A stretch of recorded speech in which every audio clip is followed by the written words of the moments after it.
बरगद के छाया में माई सावित्री आईली, फूल चढ़ावेली, दिया जरावेली, कथा सुनावेली।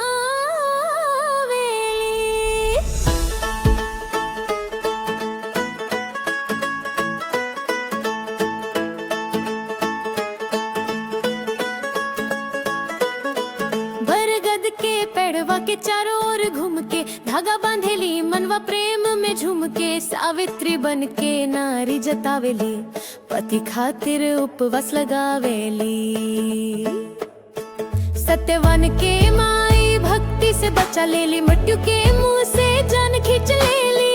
ए धरती के नारी तू मन आ, सावित्री माई जैसन बनावा पहचान।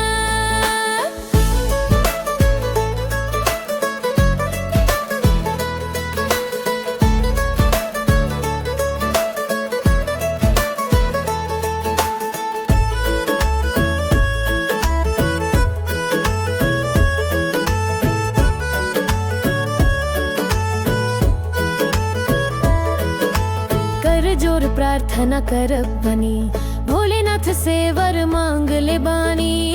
पति के आयु लंबा हो के जीवन भर संग साथ बनल रहो।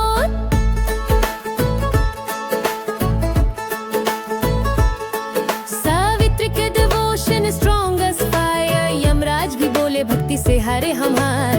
आज के नारी भी उहे राह चली, संस्कार शक्ति हर दिल में जली। सत्यवान के माय भक्ति से बचा ले, मृत्यु के मुंह से जान खींच लेली।